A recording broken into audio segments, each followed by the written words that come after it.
Hello friends, today we are going to see the fifth and very interesting part of our museum visit. In this we will know the Harshvardhan story.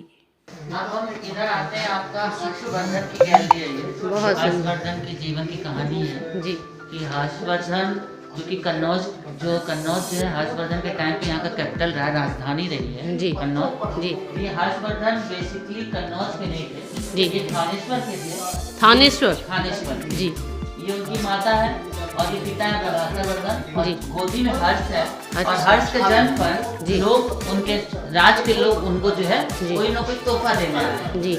मैं बताना चाहूँगी हर्षवर्धन इतिहास में सबसे दानी राजा के रूप में जाने जाते हैं, तो इनके बारे में आपको समझना है तो इस पूरी कहानी को ध्यान से सुनिएगा। जी सर, बताइए आगे।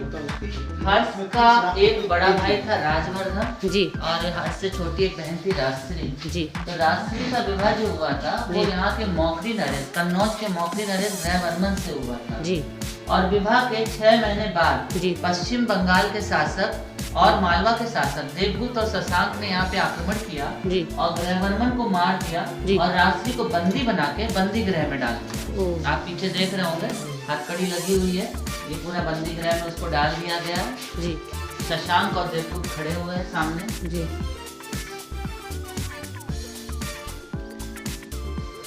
जी फिर जब ये बात उसके बड़े भाई राजवर्धन को पता चलती है कि उसके बहनोई मार दिए गए जी और राजश्री को बंदी बना लिया जी। गया, तो वो थानेश्वर से कन्नौज आता है, हाँ। देवगुप्त से युद्ध करता है। जी। युद्ध तो वो जीत जाता है, लेकिन शाम को राजवर्धन को शिविर में ये लोग उसको इनवाइट करते हैं, जी बुलाते हैं और उसको धोखे से मार देते हैं। अच्छा। और इसी युद्ध के दौरान राजश्री अपने दोस्तों के सहयोग से बंदी गृह से छूट जाती जी। है और यहाँ से छूट के वो विंध्य के जंगलों की ओर चली जाती है। अच्छा तब ये जब ये खबर थानेश्वर पहुंचती है और हर्ष को पता चलता है जी। कि उसके भाई की मृत्यु हो गई और बहन का कुछ पता नहीं जी। है, तो वो थानेश्वर से फिर कन्नौज आता जी। है। हार्डली उस समय इसकी उम्र होती है 16 से 17 ईयर जी और तीनों भाई बहनों में आपस में बड़ा प्रेम होता है। जी ये पूछते पूछते पता करते करते जब विंध्य के जंगलों की ओर जाता है तो इसको देवाकर मित्र का आश्रम मिलता है, जो कि एक बौद्ध भिक्षु थे। ये वहाँ जाता है, उनसे बात करता है, उनसे पूछता है, तो वो कहते हैं कि अभी अभी कोई एक ऐसी स्त्री है बहुत बुरे हालात में, वो सती होने जा रही है। तो ये इसको अंदर से एक आभास होता है कि जा करके देखे कहीं मेरी बहन तो नहीं है। तो ये जाता है तो देखता है चिता जल चुकी होती है और राजश्री सती होने जा रही है। जी तो ये राजश्री को बचा लेता है। बचाने के बाद ये उसको कुछ दिनों के लिए देवाकर मित्र के आश्रम में छोड़ देता है। और राजश्री क्या करती है, क्योंकि वो एक बौद्ध भिक्षु थे, तो राजश्री पूरी तरह से बौद्ध की अनुयायी हो जाती है। अच्छा और फिर ये वापस आकर के राजश्री को लेकर के आते हैं और कन्नौज आ जाते हैं। अच्छा। और कन्नौज आने के बाद चूंकि राजश्री का कोई पुत्र नहीं होता है, जी। तो यहाँ के मंत्रियों के कहने पे जी। ये यहाँ के राजा हो जाते हैं और अपनी राजधानी को कन्नौज कर लेते हैं। अच्छा अच्छा ये वाणभट्ट है जिन्होंने हर्षचरित लिखा है। जी वाणभट्ट ने हर्षचरित में हर्ष के जन्म से लेकर के उनके विवाह तक का पूरा जी विवरण दिया हुआ है। अच्छा, ये उनका दरबार लगा हुआ है। दरबार लगा हुआ है, हाथ बैठे हैं, बैठ खड़ी हुई है जी और वाणभट्ट जी बैठे हुए हैं।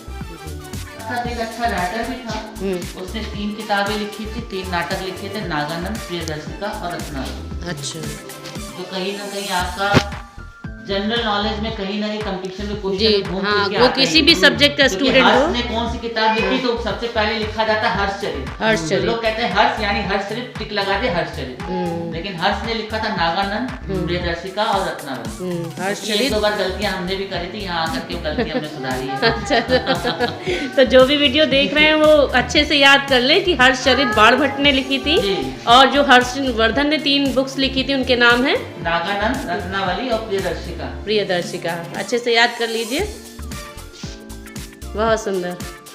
ये हर्ष ने एक सभा कराई थी जी। कन्नौज में गंगा किनारे। जी। ये पश्चिम बंगाल गया था, इसकी मुलाकात हुई थी हुएन सॉन्ग से। जी। हुएन सॉन्ग से इसकी अच्छी फ्रेंडशिप हो गई थी, दोस्ती हो गई थी। जी। तो इसने हुएन सॉन्ग को कन्नौज में आमंत्रित किया था अच्छा और उनके आने पर इन्होंने 18 दिन की एक सभा कराई थी, सर्वधर्म समन्वय, यानी सभी धर्म समान है। जी इसमें इसने एक पिलर बनवाया था गंगा किनारे पे। हाँ। उसमें इन्होंने एक गौतम बुद्ध की सुनहरे रंग की यानी कि सोने की प्रतिमा रखवाई थी। हाँ। बिहार बनवाया था बौद्ध भिक्षुओं के रुकने के लिए। अच्छा। और जो दूर दराज से लोग आए थे उनके लिए बड़े बड़े झोपड़े बना करके उनके लिए रुकने के लिए उसने पूरा इंतजाम किया हुआ। अच्छा अच्छा ये रोज सुबह अपने राजमहल से निकलता था, आगे आगे चलता था, इंद्र का वेश धारण करता था। हाँ। इंद्र सफेद वस्त्र पहनते थे तो इंद्र का वेश धारण करता था जी।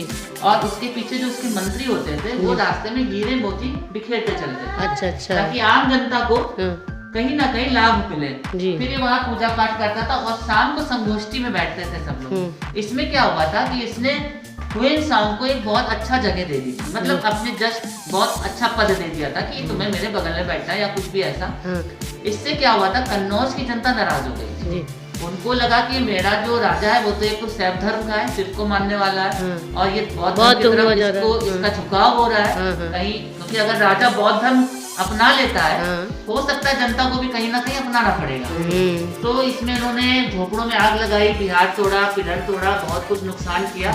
और ये सब ऊपर खड़े होकर एक किले पे देख रहा था, तो लोगों ने षड्यंत्र रचा और एक आदमी को इसको मारने के लिए भेजा।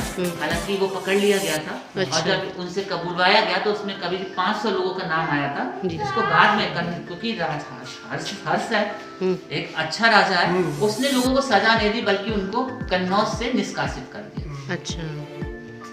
हमें इंडिया के इतिहास के विषय में बहुत कुछ जानकारी मिली। अच्छा अच्छा, बहुत सुंदर झांकी देखी हम लोगों ने, एक बार फिर से आपको दिखा दे रहे हैं। कभी भी आप लोग कन्नौज आइए, जरूर विजिट करिए, बहुत सुंदर है।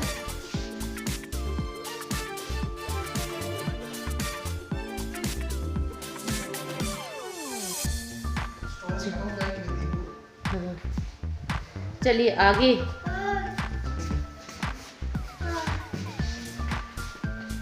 प्रयाग का धार्मिक मेला बहुत सुंदर ये है। हर्ष का दान है जी। हर छठे वर्ष में जी। ये कुंभ में जाके अपना जितना भी इसका राजस्व आता था वहाँ जाके दान करा था। अच्छा। जब ये हुएनसांग आया था तो ये छठा दान करने जा रहा था कुंभ में। हाँ। हुएनसांग भी उसके साथ गया और पहली बार हुएनसांग ने अपनी किताब में कुंभ के बारे में लिखा। कुंभ पहले भी मनाया जाता था। जिस दौर में ये छठी यात्रा पर थे, उस दौर में हुएनसांग कन्नौज की यात्रा पर था।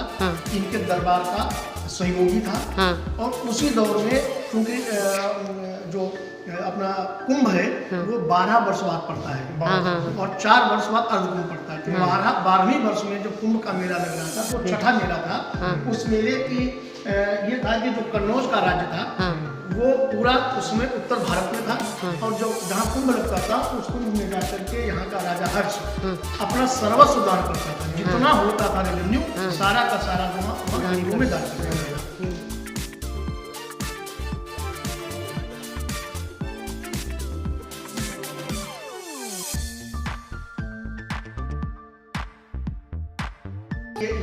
मैंने बचपन में एक कहानी पढ़ी थी हर्षवर्धन के बारे में कि जिस तरह मेघ वर्ष भर पानी एकत्र करते हैं और वर्षा ऋतु में अपना सर्वस्व निछावर कर देते हैं, वैसे ही वो जो भी राजस्व उसका इकट्ठा होता था वो कुंभ में जाके वो सारा का कुछ लुटा देता था। यहाँ तक कि अगर उसका कुछ भी ना बचा हो तो वो अपने वस्त्र तक उतार कर दान कर देता था। अच्छा, ये इस दान में यही हुआ था, हुएनसांग ने देखा कि उसने सब कुछ दान कर दिया और अपनी बहन राष्ट्री का वस्त्र पहनकर वो कन्नौज वापस आया था। ये कथा मैंने बहुत बचपन में सुनी थी, मुझे आज तक याद है। तो बहुत कुंभ का कहीं आप रिटर्न में देखते हैं तो रिटर्न में कुंभ कब से आया, तो रिटर्न में हुएनसांग की यात्रा प्रांत में पहली बार कुंभ का रिटर्न में देखा। अच्छा अच्छा। ना वो लिखता ना पता चलता, क्योंकि कुंभ तो पहले भी बनता था लेकिन उसने लिखा हुआ पूरा इस तरह से वहाँ पे मेला इतना भव्य मेला बनाया लगता था। तो ये कुंभ की महिमा आप हुएनसांग के जो पुस्तक है इलाहाबाद में जो है प्रतिमा भी लगी। बहुत सुंदर, बहुत सुंदर।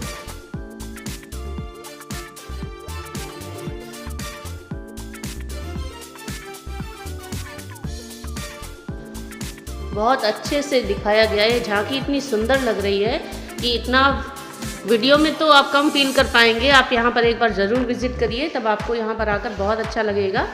तो ये आपने हर्षवर्धन के बारे में सब कुछ जाना। चलिए आगे बढ़ते हैं। सर और कुछ है देखने के लिए? हाँ जी, आइए आगे बढ़ते हैं।